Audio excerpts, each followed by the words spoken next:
it's Jess the Sky Kid. It's Thursday night. We're at the B&B, and with me on the phone and Kiff Points. I apologize. You never say my name. I know, because it's not Tuesday, and it throws me off, and the cat's butt's in the air. I'm still here, though. So, Kiff Points, Jess the Sky Kid, B&B, Thursday night. We're on the phone with Julie from Nighttime Entertainment and Punchcard. Hello and welcome. Hello. Hey, how you doing? You're breaking the first rule, which is silence your cell phones. Watch the feed, but on quiet. I can hear me. Yeah. Okay. So let's do quick introductions. Tell me your. Oh wow, they even hung up. They said "fuck you." I think what probably happened. So, to get caught up a second, Julie from Nighttime Entertainment, which set this up, is traveling, and she actually pulled over onto the side of the road so that she was able to make the phone call so that she could be on air with us. My guess is she's probably in a poor cellular data zone, which, how about we can call them back? Shall we do that? Sure. So bear with us with technology and all. We'll do that. We'll see how this goes. And she's maybe like, no, Jess, don't call. I'm calling you. Please leave your message for... There he goes. We'll wait a second. Anyways, so who Julie is and what Nighttime Entertainment is a media... Here we go. I don't even have to do it. Hey, guess what? Guess what? Chicken butt. I'm guessing that you are in a poor cellular reception on the side of the road zone and it dropped us. I did, but I've managed to rile everybody back up on the phone call. I'm terribly sorry. That's okay. Everything was going fine, and then all of a sudden it wasn't. So Julie, let's start with you. Introduce yourself, what it is that you do, and then bandmates. We'll get to you. So Julie, start. Okay, I'm Julie. I'm the owner-operator of Nighttime Entertainment. Established 2012 outside of college. I do a plethora of things in the event, entertainment, music industry. I am an engineer. I am an AV tech. I do all kinds of things, production. I manage bands. I work with bands. I do PR. I do press. I do social media. I am a one-stop, all-in-one music industry resource. I do all the stuff that nobody wants to. I do all the stuff on the business end, as well as the sound end, and even production to make your event phantasmo from start to finish. Wow. So, Julie, so you are, obviously you self-identify as female, yes? Female-owned and operated. Is there anybody else doing this with you, or you run all of Nighttime Entertainment? I am Nighttime Entertainment. I have a branch that focuses primarily on production, where I have a business partner by the name of Angel Garcia. And we do the live production events and sound events together. But everything across the board it's me. Everything. I'm the entrepreneur behind it all. So you are looking to expand your branch right into the Midwest and hire people, right? Just kidding.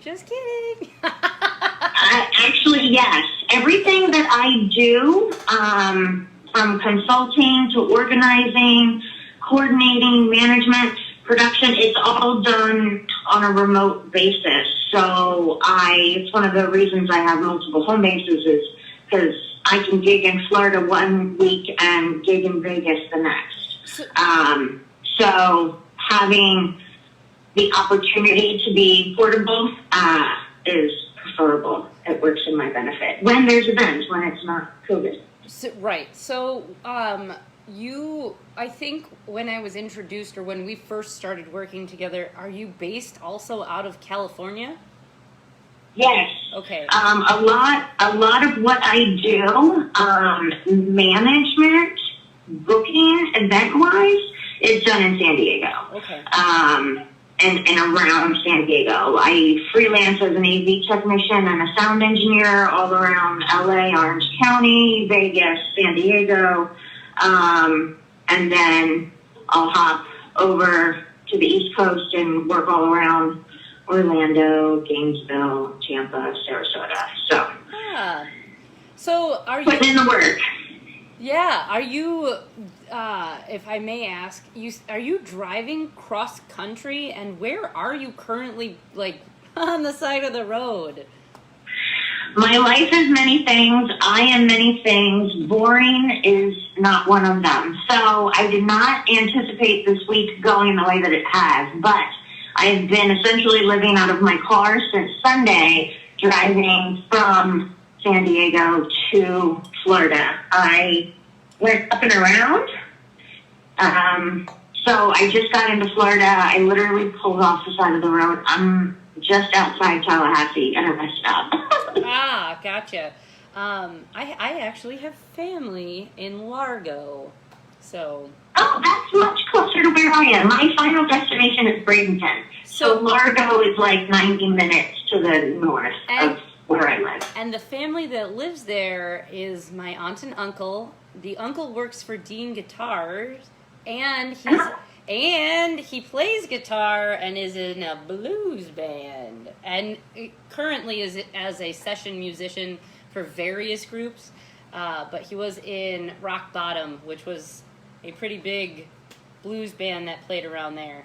So that's fantastic. Yeah. That's exciting. I will kind of get connected to him through you after this is done. Yeah, that's cool. I'm gonna shoot you a message because I don't know, I have always admired his guitar playing, and feel like he's kind of been one of those underdogs that's never been really recognized. So. Oh yeah, we all have a list of those. Yeah. So on the phone with us as well is Punchcard, right? Yeah. Wow. Hello. Yes. Yeah. So guys, introduce yourselves, your name, what it is that you do in the band, and where your group is based out of. Okay, I'm gonna go first. My name's Johnny. I'm a drummer, and I sing, and I record sometimes, and that's about it. Go ahead. My name's Chris. I'm the lead vocal and guitarist, and we're based out of San Diego, California. If we didn't already say that. So, No. And I'm Mike. I play bass. Sometimes I sing too, or try to. So all of you sing? Yeah. Well, just try to do a 3-part harmony, you know? Okay. We did. Yeah. We all have Kill it on the songs. harmonies. So how do We all you... have songs, Oh, thank you. but we all have songs that we do sing lead vocal in. That's true. So it's not just the one like lead vocal type of thing. But Chris is the lead. He sings probably 95 to 98% of the songs, I'd say. Yeah, I hate singing. That's why I wrote that. Well, So my question is, how did you meet Julie? How did this partnership come to be? Gosh, how long ago? We met through Just in Case. It was. Like 2013. So I remember the first time I met Val, and that I was at the house on Timothy. That was for Chris's birthday in 2014. So we'd been working with each other. I've been booking them, and 6 years? 6 years at least. at least, yeah. Wow. So But we're really close friends too. wonderful. So tell me a little bit about the partnership. So Julie, as a catch-all for everything in the music biz, you promote, you book, you engineer, you're doing PR, you're doing all of that stuff. To work with a band closely and help them, how easy or difficult is it to kind of be, because in that position you're kind of a middleman. You're going back and forth between the venues, setting things up, talking with the band, saying, does this work? That sort of thing. Talk about how, pre-COVID, how that worked as far as communication and setting things up for just this one group. Yeah. Well, Punchcard makes it really easy, and I'm a fangirl first and foremost. So I don't think Punchcard ever actually asked me to get involved. No, we definitely asked you. Oh, okay. You know what? I eat my words. I remember an official meeting in the van room. I'm sorry. I eat my words. Yes. Okay, from just in case, I think it was, because I thought at the time that you were exclusively working for them. Yeah, that And they said, yeah, do it. Yeah, because I mean that's the wonderful thing about being on the business end of things is, especially at the level that I work at, the level of artists that I work at, I'm almost like an incubator, and I'm getting all the ducks in a row behind the scene and helping get shows and get around. I've had Punchcard hit the road to Vegas from San Diego a couple times. So they make it easy. We get along. I'm a huge fan, and people come to me like, hey, help me out here, help me out there. Who do you have? This is, the venue. This is who's on the bill. And a lot of times I would just be like, well, Punchcard fits that bill. Like, this is who you want to play. So, and they were always gracious to take shows.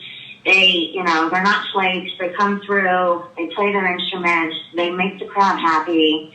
And the venues want to book them again. So they make my life easy, to be honest with you. If I had a bunch of Punchcards in my pocket, life would be absolutely fantastic. Except for phone interviews. So, what? I said except for phone interviews. Oh, well. Hey, this is called being resilient. That's what this is called, because we're all learning how to adapt and overcome, right? Yeah, absolutely. So, Julie, I guess I have my question is kind of a for both of you from Nighttime Entertainment's point of view as well as Punchcard's point of view. Like, Julie, how did you go in search of the people that you promote? And vice versa, like, did you go search out Punchcard, or did Punchcard search you out? And what are the benefits, like, of promoting this group? And as a band, what are the benefits of having Julie do the work for you? Wow, good questions. Okay, so I hate reciting accolades in regards to myself. But you asked a really great question, and I'm actually, one of the things I pride myself in the most is that everybody who I work with has asked me. So that's something that I think is really cool. And in one regard or another, whether it just be, establishing friendships and becoming a true fan of the bands that I'm out in the scene seeing. And I do some really cool events. I do an annual fundraiser event for the American Foundation of Suicide Prevention, San Diego chapter. I've raised a couple $1,000s for them over the years. And people want to get involved in those events. So we've got this really strong, really amazing scene in San Diego. And we're really just intertwined with a group of really amazing people, really amazing bands. We all are very active and support each other. So it's very special. So now, That is good. go on. It is special. But I think from a band perspective, too, working with Julie, I mean, I think there was a time we came to Julie initially where we just weren't getting any shows. We were struggling to get a show on Monday, Wednesday night, and that was part of the thing for us. We reached out to her, and she, lo and behold, we started getting a bunch of shows, weekend shows, and it made a huge difference in just playing in a band and like the reasons for playing in the band, going out and playing shows on bigger nights too. And I think Julie alluded to it a little bit. Like, one of the big things for her, and we would never get shows or ever do shows like this just because we're lazy and, don't really care too much about things, I would say. But, benefit shows, Care about things. I care about some things. Wow. Not about you. Jesus But, Christ. I think your getting PR benefit needs to shows. step in. Maybe. What? I said Don't it. look at me like that, Johnny. But yeah, getting things like benefit shows, we would never play a benefit show or get asked to play a benefit show We without did the it help. one time. It was accidentally for some guy trying to get into jail. It was not a nice guy. Yeah, that's what happens. Pay attention when you get a benefit show to make sure you want to benefit the. Well, that's what happens if you don't go through Julie and you get a show like that. Example. There you go. So, overall, you would say in conclusion that it is stress-free, being able to have somebody do all of the other work and you guys can just focus on playing and being a band. Yeah, absolutely. I think that's a big part about being in a band. I mean, if somebody in the band has to work on getting shows and deal with PR and all that kind of stuff, it kind of takes away, at least for that particular person, to focus on the music side of it. So, having someone help with some of that stuff, it's actually a big deal, more than people probably think. So, does Julie also then help you with recording and setting up that, release of a record and pushing all that out too? How easy? Oh, you dropped me again. The question is going to be, how easy does Julie make their lives? Because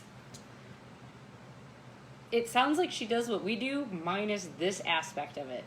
She's actually out there in the trenches doing the work. I've never wanted to play a show on Monday or Wednesday, but if you live in a big city like San Diego, that's where you're based out of. That's your job. That stuff happens every night of the week. Mm-hmm. Yeah, it's very interesting having a Midwestern perspective.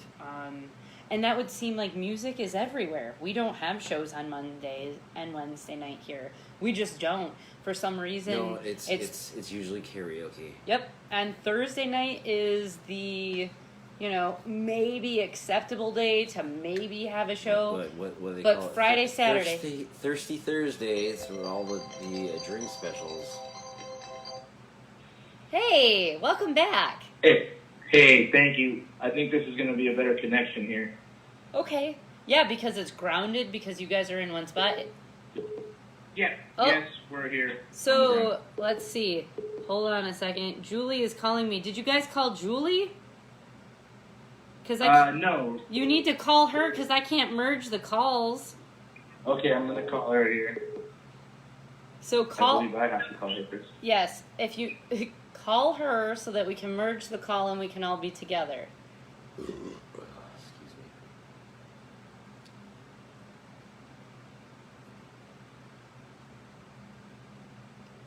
Hello?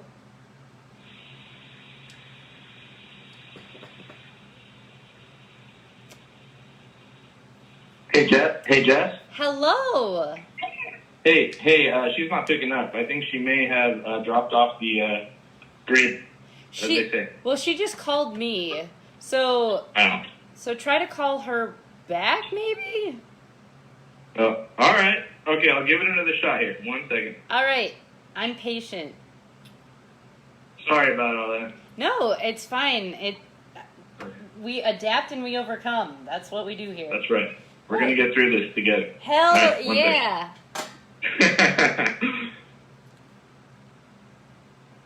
I've got good beer. Tonight's beer is, since let's start doing this.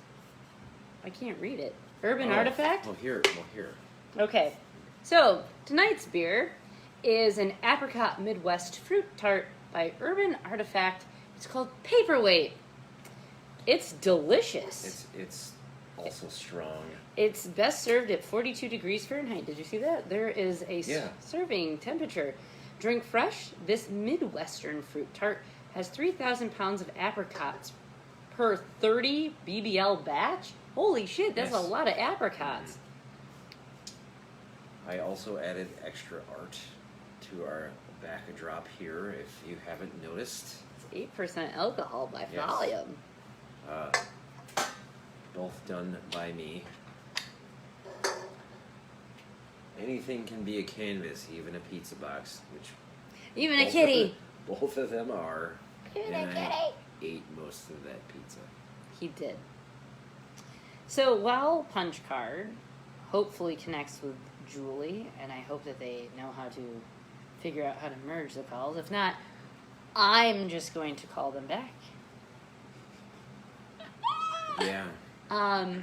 Thank you for bearing with us as we get through technical difficulties. As the cat licks his legs. So what is happening, or why this has been an interesting interview so far, is that Julie manages this band, right?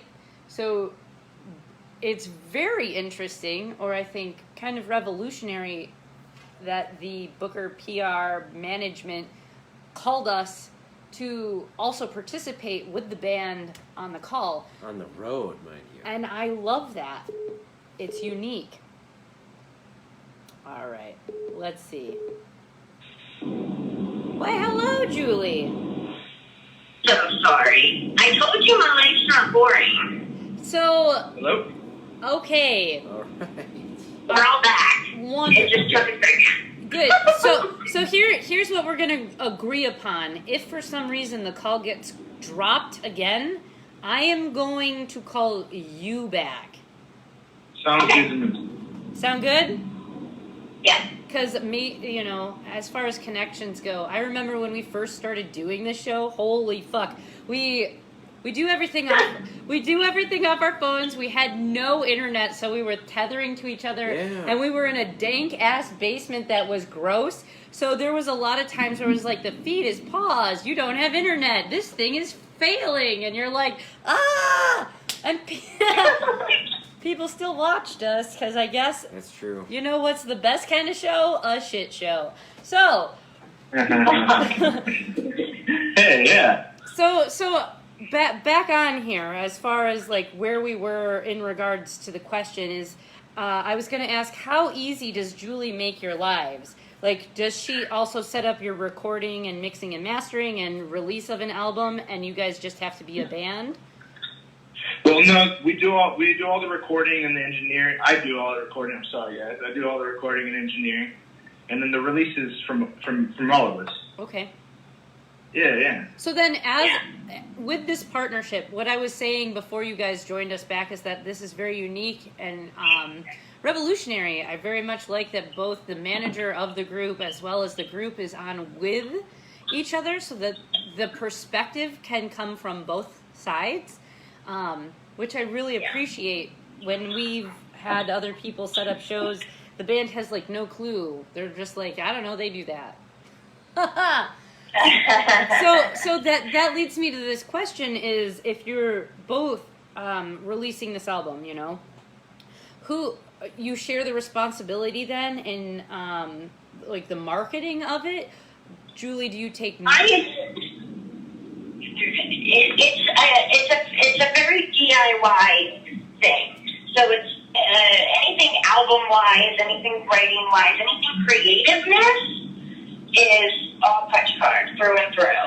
I'm very hands-off. This is strictly like, helping with the promotion, press management, setting up any interviews, appearances, things of that nature. But again, we're part of this community that even our online presence, like everybody supports everybody. So we have still a big word of mouth DIY part, So with that kind of being said, in regards to album art and that sort of thing, Punchcard, do you guys do that? Did you seek out an artist, or did Julie help with facilitating, figuring out artwork, or how is the shared responsibility between you two created? So the art goes to this guy over here, Mr. Mike Winoli, on the bass. Not necessarily Chris do the I didn't Punchcard does all their own art. Yeah. It's very in-house. I mean, everything except for CD duplication and printing. We'll do everything except for that side of it. We tried it. So how about merchandise? Do you guys make all your own merch, or does Julie help you with finding somebody to make merch? Yeah, merch we outsource merch for sure. Mhm. It just depends on pricing and whatnot, but we'll outsource it to, either online or somebody local here that'll do merch for us too. So. Julie, do you have, like, in your back pocket several people that you can refer so that merch can be done?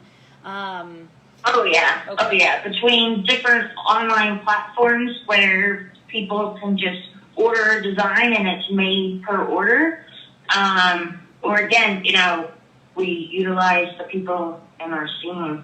So there's just such a great pool of people to go to, just in town that we'll see at shows. So it's a very quid pro quo type of situation. It's still a very DIY punk scene. And again, I think that's what attributes to why it's so dang special. Well, okay, so let's talk about the scene itself, because you guys have mentioned several times that you have a really good, close-knit community, that you all support each other. We've had bands that have tried to go to Cali that have not either been well received. Now, I like to ask this question because I think it plays on perspective. Is it we're in the scene because we're from here and that's why things work well for us? Is it hard to be in the scene, or what could you tell somebody who's trying to come in and play in San Diego, who might not? I would say, I'm sorry. That's okay. I was going to say who might not be able to network and find other people to work with or feel ousted by the scene. Talk about your scene and, how easy or difficult it is to book shows, work with each other, that sort of thing.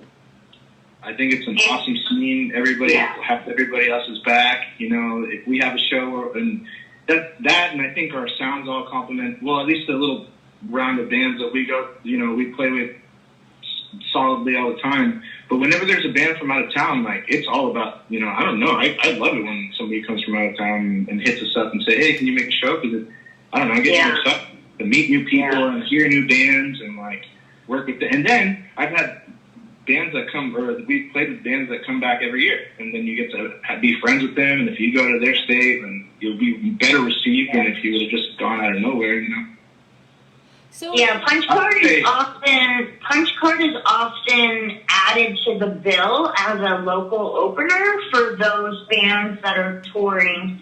Any punk band who wants to play Tower Bar, the infamous Tower Bar, they're likely going to have Punchcard be one of their openers.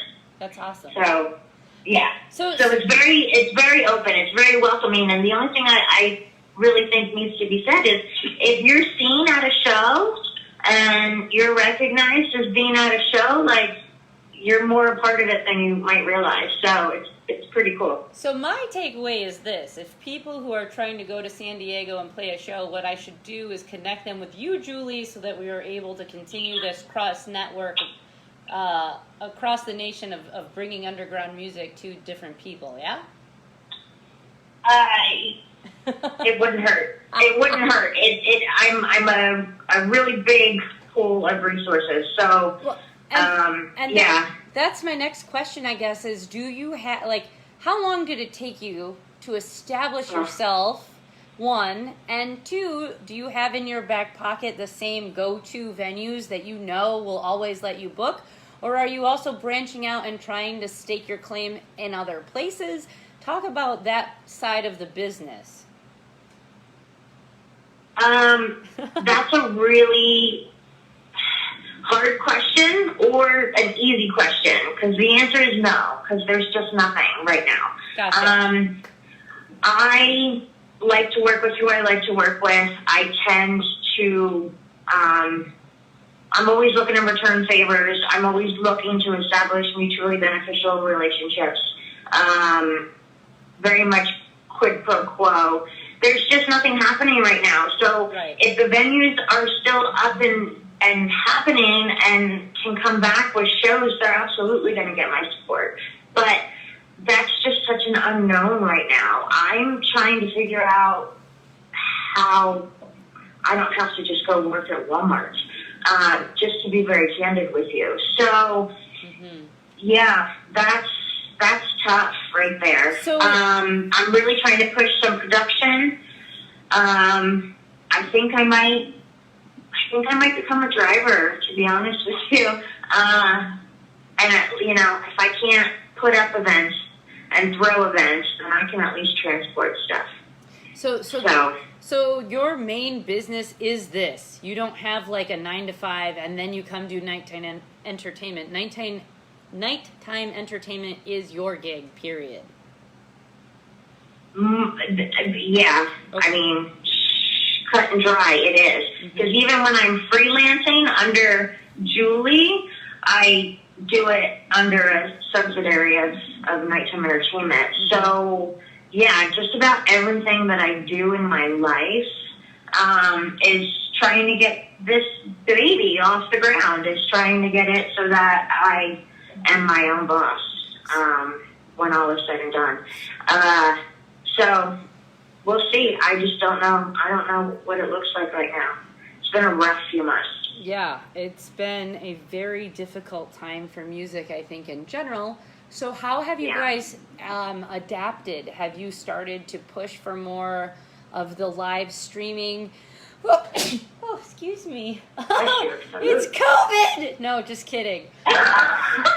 I shouldn't joke, that's horrible, but also at the same time, who knows what the fuck is real anymore? We're all gonna die anyway. So have you guys adapted to, say, taking on a more virtual approach? Like, has Punchcard decided, let's book a virtual show and throw up our PayPal and people can pay us while we, play an hour via this live event? Or how have you guys adapted to what is the current situation? Yeah, I got it. Yeah, we have. We've done, I mean, really there's nothing else to do and practice, band practice over the course of a few weeks with knowing that there's not going to be a show anytime soon gets really boring. I think I've expressed myself a few times about how it kind of sucks to just practice. I like to practice all the time for no reason. But we've done a few live streams. Yeah, a few live streams. And it's one of those things you have to learn how to do the live stream correctly because we want the sound to be better than just somebody's cell phone. But it took me 8 hours. So we did a live stream for the local bar here, Tower Bar. I think Julie talked a little bit about it, but we did a live stream for the benefit of that bar, which is we play a lot of shows there, and this bar gets a lot of The Tower Bar, you can say it. I did say it. Oh, okay, I thought you said it. Was over. But yeah, we did. That worked out great. I mean, We set up a Venmo account on screen so people can donate money. Wonderful. Just for the bar. Yeah. We were hoping to provide you with the previously recorded live stream for you to play on tonight's show, but we had major audio sync issues and couldn't correct them in order for the show. But we had hoped to provide a video element. That's really okay. So with whatever happens after this, feel free to post any links that you guys have anyway. Like, I tried to take what I could from what I found online just to put up the little blip in that description detail of this event. But go ahead, and anything that you guys do have recorded, whether that be live or whether that be via any other sort of platform, you can just go ahead and post all that shit on the page, which is totally fine to do. Thank you. Yeah, so I guess next question. When you guys say scene, are we talking like a punk scene? Or is it genre fluid? And there is a mixing of different genres when someone goes to a show. Julie, I know that just briefly from what you've emailed me, you range from punk to metal. And and hip hop. Right. And hip hop. You haven't sent me any hip hop, so. Yeah. Because it is. I'm trying to be respectful of Jess the Ska Kid. See, but our platform is non-genre specific. Just the name. My name is Jess the Ska Kid. Our show is for everybody because we're inclusive. No doubt. So that being said, do you guys play just to a certain group, or are you multi-generational? I think we play punk, we play ska, we play reggae, we get funky once in a while. Sometimes we like to shred. Yeah. But that's even within our own. That's even within our own band. I think we don't try to stay just a punk. But what I would think what comes to mind when you ask something like that is even my taste of music. I like punk, a little more than ska or something. But I remember as a kid in the '90s, driving around, it was always punk, ska bands. Voodoo Glow Skulls, Real Big Fish. All those other bands, along with the punk bands that I liked, and even the punk bands that I liked would play ska songs as well. So I thought the whole genre was kind of, intermixed, and that's that's kind of the scene that we have. It's kind of intermixed. You got your ska bands, sure. It is. But yeah, it's primarily punk We bands. do. You'll find punk rock versus hip hop shows, like a little battle type thing. I've put them on, and they're fantastic. I work with two particularly talented and phenomenal young hip-hop rappers, John Peacock and Aaron Barbosa, also known as Occipital Flows and Lockjaw from Disciples of the Canyon. Those dudes emceed and performed at my last fundraiser for the American Foundation of Suicide Prevention. I've been working with them since they were like 23, and the way we met, it was hilarious. I was outside Soma, waiting for a band that I had invited from Orange County. I approached these boys in the car and was like, "Are you guys my band? Are you ready to go on?" And they were just like, "What?" And then it turned out they were artists themselves, and they were ready to get a little bit more serious about themselves as artists, their music, and working as a business. So we started working closely together, and I actually just helped Occipital Flows, Oflows, trademark his name. So all kinds of stuff. So Julie, how many bands do you work with? Well, I'm going to just take this time to just give a shout out. So, Making Incredible Time, Roman Watchdogs, Midnight Track, Crucial Blend, Just in Case, Guys Jump In, Who Am I Missing, Western Settings, The A-Wards. Absolutely, the A-Board's Hardly Human, Brian Wilder, Steve Mike.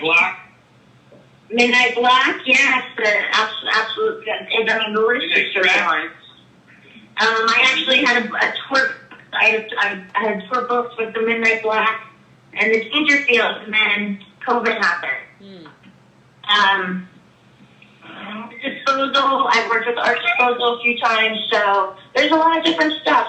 Our scene is primarily punk, but you'll find there's different, variations. War Fever's a little bit more hardcore. Hardly Human's a little bit more poppy. Punchcard's just really solidly known for their melodies and harmonies. So, here's a question. Are you ready? Yeah. I counted about.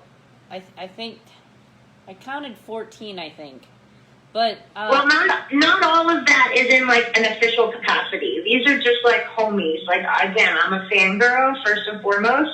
So every one of those bands I've worked with intimately and have booked on multiple shows. Hardly Human, I was trying to get on. Let's Face It, I was trying to get on for tonight. Unfortunately, things don't always work out. So, but yeah, again, we just really support each other in the scene. So it's nice to be redundant. Although that's one of my favorite Punchcard songs. So you had said that you had booked like a tour where you sent Punchcard to Vegas. Yeah. There's a really awesome venue called the Double Down Saloon just off the Strip. And it's just typical dive bar, gritty, and Just in Case, and Punchcard. We all hit the road. It was my first time ever in Vegas, I think, back in like 2014. And you just go out to Vegas. It's a reason to go out to Vegas for the weekend. We just party, have fun. So I have videos. Have you guys? That should probably never be seen. If it's in Vegas, it stays there, except for when we're talking about bands. And have you guys heard of a band called Jerk? Yes, we love Jerk. Yeah. And that's actually why I wanted to make sure I snagged one of these dates that you had offered as available. Wonderful. So I was like, we love Jerk. They come to San Diego often. The Yerks? Jerk. Jerks. Yeah. They have no clue what you're talking about. So, do you guys remember what the last show was that you played prior to the shutdown of the mass economy that is COVID? Yes, we do. Yeah. What was I it? think it was March 6th, I believe. Right? Oh, I was at that show. That was Drew Smith's birthday. The Ken Club. It was Drew. The sound was awful. I probably shouldn't say that, but the sound was so bad. Like, I have to. Was it really? They're getting better. I like them now. It was so loud that the bartender, like, it was just too loud. That's just It another makes room. me visually and not even weird. Anyway, sorry. The Ken Club, unfortunately, is a cement box, so it's kind of, one of those places. I happen to really like it down there. Okay. No, I like to put it. So you haven't played anything since March then, correct? No. I know. Well, the live stream. Just the live Just the live stream. streams. We did a few. We did one with our friends, the Watchdog. Oh, I'm sorry, the Rum Watchdogs, but playing as Los Frijoles Verdes at the Boom Boom Room, which is a warehouse that they have, and so we were still like social distancing and all that stuff. Yeah, but it was election. from up the Boom Yeah. Boom Boom Room is awesome. Yeah, very great. The Masters, great hosts. Are you guys? How comfortable do you feel playing a live show currently? Is there anything happening in your area? And like, do you have any requirements to go out and play again? Live shows are not comfortable at all because, you're used to more people at least watching you in front of you play, and when the song ends, you get some cheering or clapping of some kind. But she's talking about. But what do you mean? She says, "How comfortable are you with the bid?" Playing like this. Yeah. No. I mean, we wouldn't go out and You share microphones and like, I don't know, people do helicopter beers. Ricky, shout out. Just so spit's getting everywhere, and I don't think that I've seen. We couldn't have I think what he's trying to say is we couldn't have a show of our regular Friday night punk shows because it's way too intimate. It's way. Do you think that it is foolhardy? So like, we live in Kenosha, Wisconsin, and the bars are back up and running. And they're booking shows. Right now they are? Hell yeah, they are. Yes. Motherfuckers, they San went to... Diego just shut back down. San Diego tried, and Florida's just wide open. Yeah, so Wisconsin is also wide open to the point where we went to the Supreme Court, and the Supreme Court said it was unconstitutional for anybody to shut down or impose any sort of sanctions or rules about how to monitor potential risk. We don't have mandated mask laws. We don't have social distancing laws. We have fucking nothing. It's called figure it the fuck out, go die. So there are shows happening. There are shows happening. There are, the venues are back open. Things are going on. Do you feel as if this is a foolhardy approach to what the current situation is? Are they happy? A place like maybe, there's a lot of people coming in here. There's people from Arizona, Texas, and I think that if you have a show and there's this group of people that you don't really know about, where they came from, I think that maybe in some, I don't know, I've never been to Kenosha, but maybe it's not as a traveled area. Tourism is big here, so you get people from everywhere that come to San Diego just to vacation.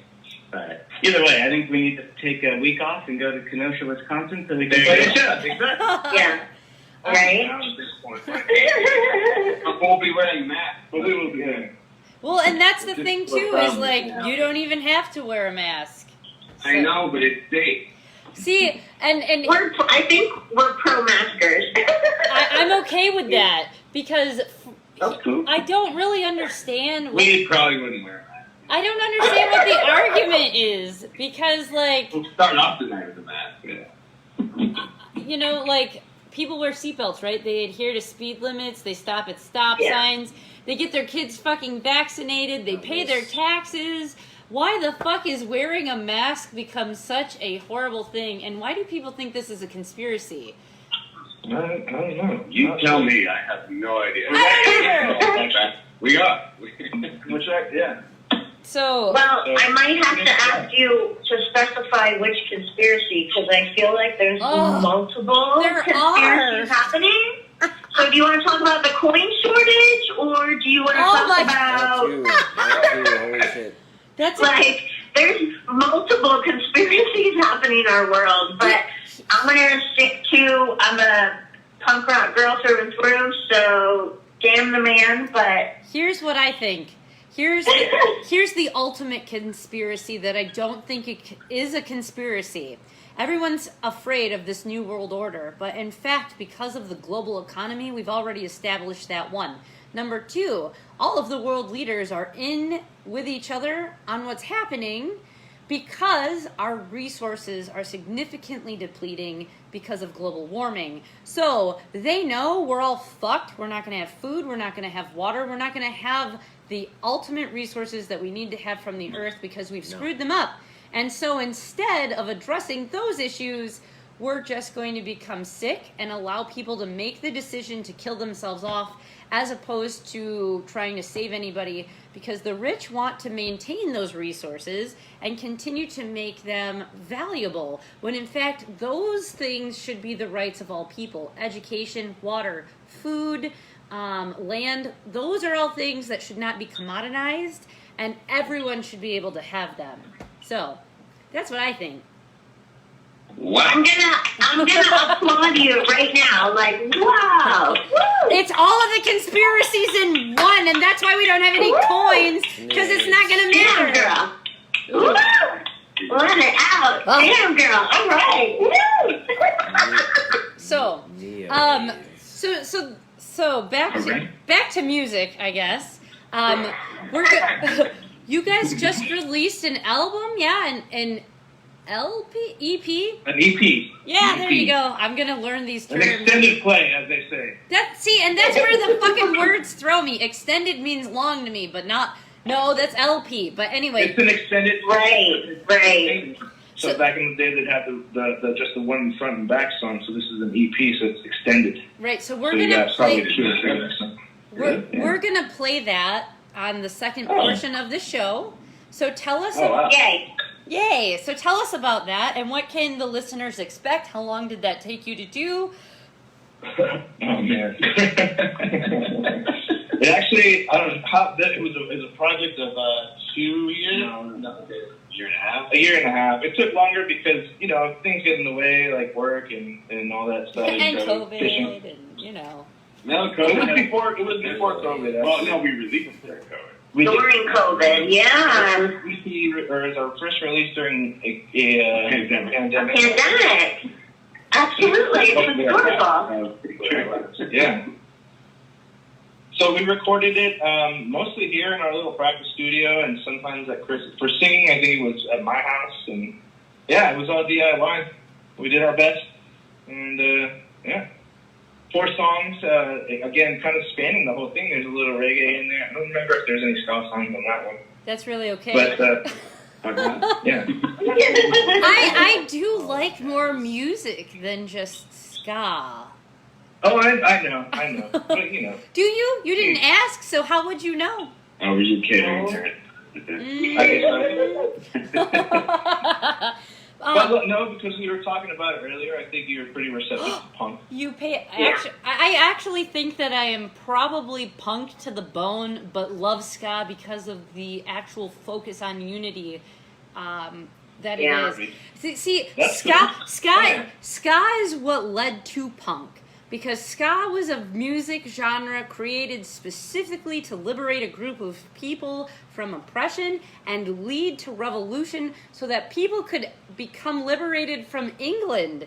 And it fucking worked. And how punk rock is that? Punk to me is not just a guitar riff or a tuning, a type of drum sort of, you know, What movement. a time to be a punk rocker. Absolutely. Also, taking psychedelics in your garage in the 60s led to punk, too. That's very true. So, can you tell us the name of your EP and, you know, that all came from you guys? Where can people find it? That sort of thing. Sure. The name of the EP is Takes Great Left Feeling, and it's on all the major social or music platforms.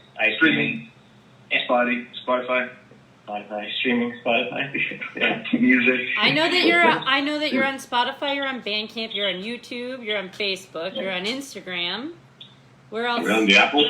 Or Apple Music, that's right. Yeah, Apple Music, aka iTunes, or formerly known iTunes, the Google Play, everywhere. You can find it everywhere. Julie, here's a great question.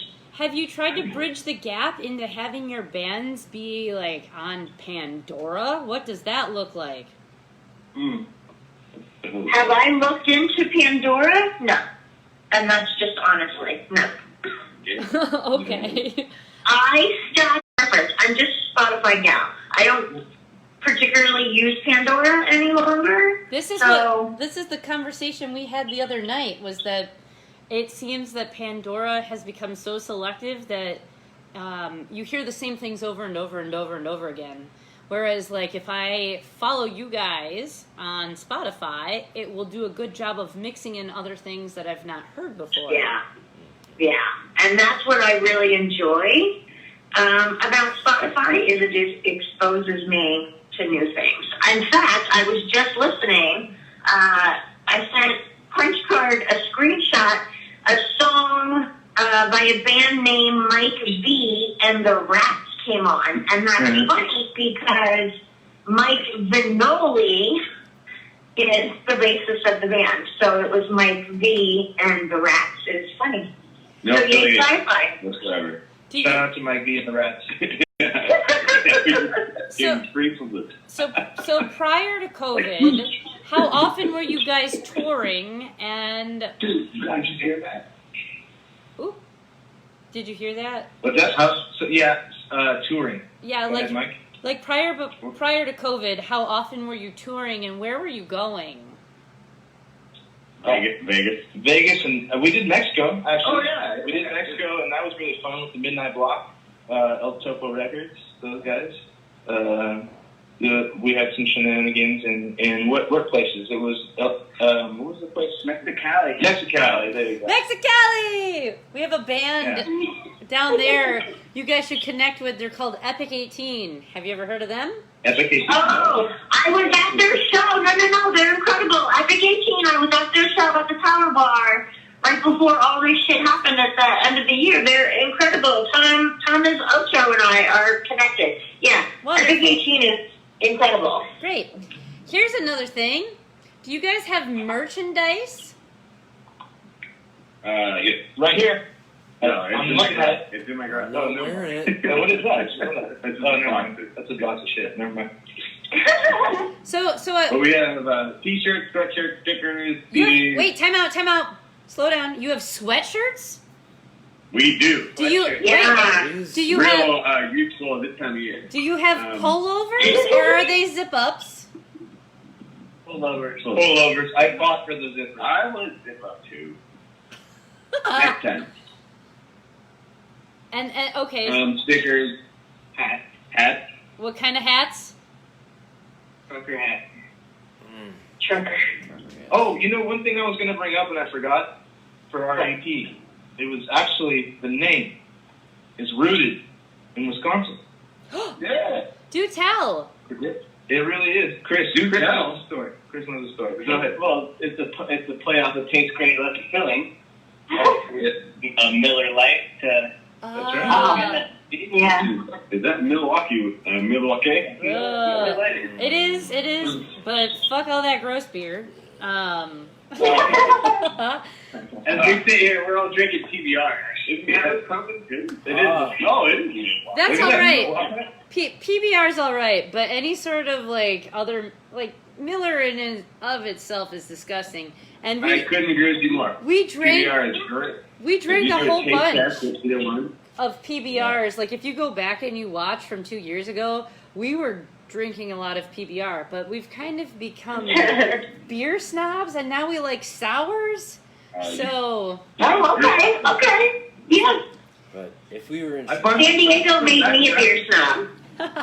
San Diego's got a lot of amazing craft beers available. In fact, we've put on shows at some breweries. Aztec Brewery is always really fun. Shout out to them. That place is amazing.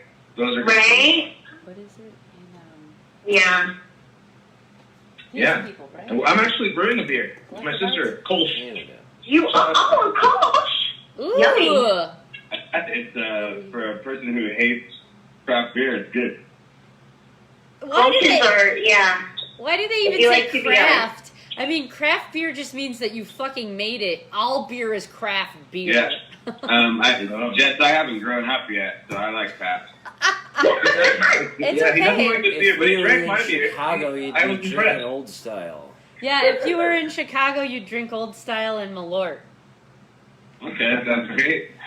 So, When are we going? yeah, when are you coming? Because I'm okay. Everyone needs to go to the Midwest. It's this guy. Right? Yeah, I'll go. Nice. Yeah. So, I'm going to clue you in because we connect people all over the place as well. Julie, I hope you are listening. As far as the beer conversation is concerned, as well as music and art, there is a place in Canada that is called Collective Arts Brewery. And what they do is they brew their own beer, one, but they take music, art, and they have prior to COVID, giant festival where they feature different musicians and artists from all over the world. You can submit regularly each quarter to have your shit featured. So check their website out and get your stuff on a can. And the neat thing is with these cans is it will tell you like who the artist is, where it came from, and how to find Oh, them. sweet. Yeah. That's awesome. Thank you. You're welcome. But that your merch sounds really cool. Especially the hoodies, since we live in a pretty fucking freezing all of the time area. Yeah. So I Except for encourage, now. except for right now, we got 2 months out of the year where it's sweltering and we hate each other because we're sweating nonstop, and then the rest of the year we're freezing and hate each other because we can't stop shivering. So I encourage you guys. What we do on Mondays is you can take a picture of your merchandise, you post it on the page, you link your band, and you put hashtag Merch Monday, and then we take it and we put it all over our stuff. So that it Awesome. Yeah. continues to show. And that's you. So very nice. Yeah. Bless your heart. Yeah, so that you know. How about like, who do you guys most enjoy? I would say playing with. You said that your scene is really tight, and a few other bands that we've talked to, based on their locations, mainly Florida, is that they have sister bands where they work in partnership with each other, whereas say you guys played one night and this band didn't, they'd be promoting you, and then they'd play it the next night and you wouldn't, and you'd promote them. Do you have any sort of partnerships like that established anywhere? Somewhat similar to that. Like, I mean, it's not like the very next night, so to speak, but if we had those 14 bands that you counted out, do I have to repeat them again? Because I'm not going to remember. No, that's okay. I mean, I could start. But no, we all go to each other's shows, and that's why our little scene that we have here is absolutely amazing. And we all call each other the punk rock family. It's beautiful, really. Yeah. And yeah, they come to our shows, we go to their shows, we play shows with each other. So yeah, it's like We put on shows for people in the scene. Brian Wilder got his own festival last summer. We were going to do it again this year. So Mike Foley in Punchcard has his own fest. Mike Fest. Mike Fest. Yeah, Mike Fest. I do. Yeah, and it's pretty much it's just a big party. How? With all not all. We encourage any bands from any state or anywhere else to come party. Yeah. Yeah, At any time. Wonderful. Yeah. So, Roll through. how long has Punchcard been a band, and how did you get the name? That's a long story. It's like the most difficult question we could possibly we've ask. probably been a band since. It wasn't the original name, It was but not. it's the name they have now. I left the band and they gave up our really cool name. And Yeah. so then How about we don't go into the story of why we changed? That's right. Just because it's boring. No really. one told me I can't ask those questions. no, you can. Yeah.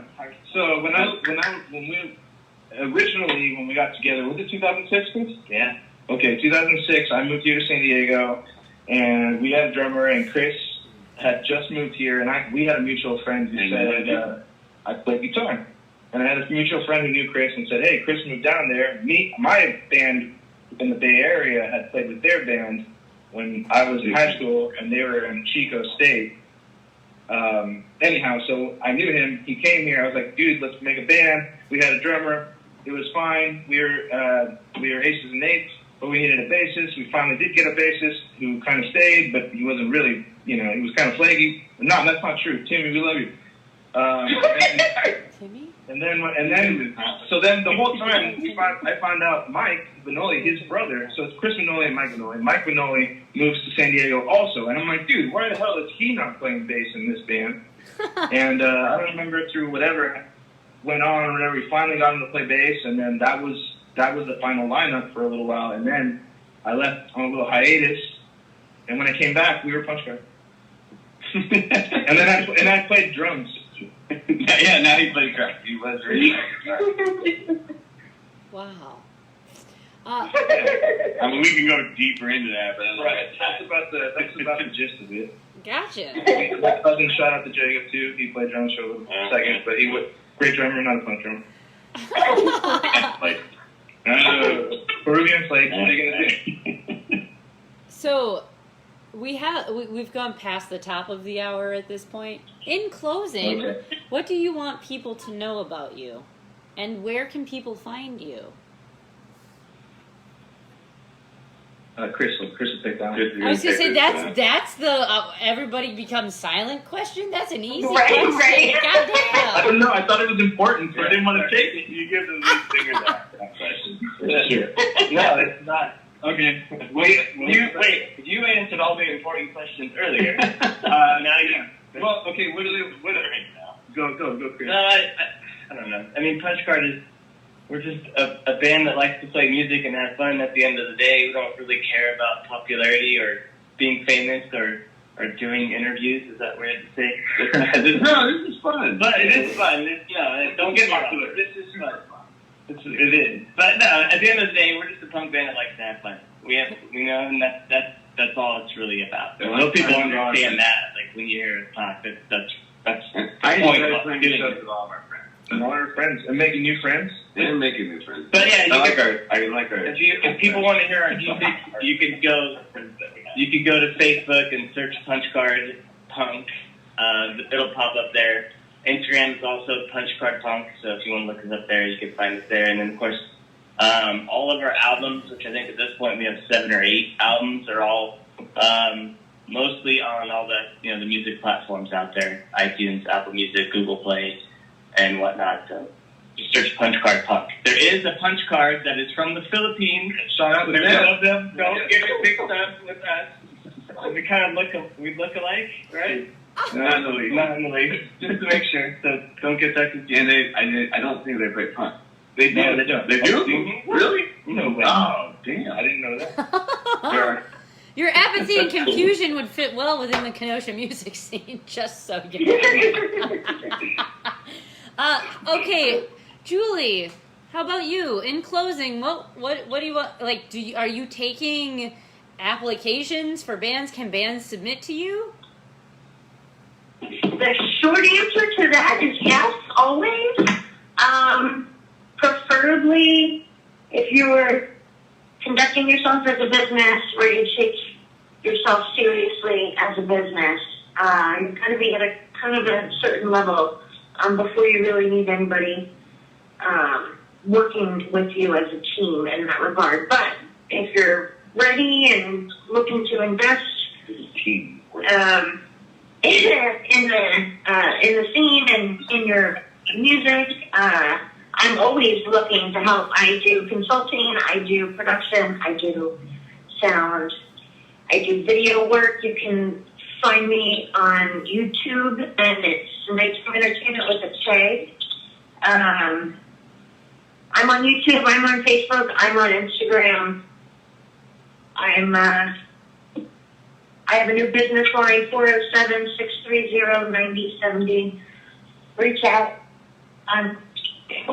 For work, always looking to connect and to expand my repertoire. And not just in San Diego, right? So, like, if a Midwestern band wanted your assistance, you would be okay with that? Absolutely. Everything that I do can be done in a remote capacity. Good. And I embrace traveling as well. So if a project is big enough that requires in-person, we can make that happen too. So there is a band that we recently, I would say, interviewed that is super professional. Like, they're doing all of the things to try to make themselves be music is life. And they are called Bad Year out of Milwaukee. If you've not checked them out, they're looking for a manager. And PR and all of that sort of thing, a publicist. So Julie, after this we'll talk and I will connect you. But thank you so much for joining us.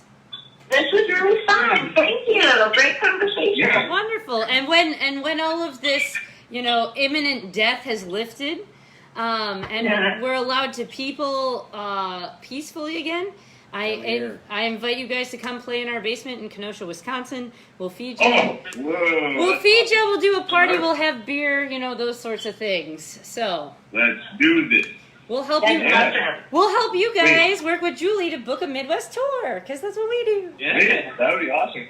All right. Let's do it. So thank you, Julie. Drive safe. Wherever it is that you are headed after you get off the phone with us, be safe, please. Appreciate it. And thank you for your time. Thank you. Punchcard, thank you very much for joining us too. I loved that I got to have both of you guys on the call this evening. And with that, I bid you all adieu. All right. You take care. Thank you, everybody. Bye. Bye. I'm super glad the call didn't drop again. This has been Just the Sky Kid, Gift Points of the Round Table. We're going to take a quick break, and when we return, we're going to play music from the EP from Punchcard. I believe it came out in April. But more on that after a short break. Kay? Thanks, Kay. Kay, thanks, bye. Thank you.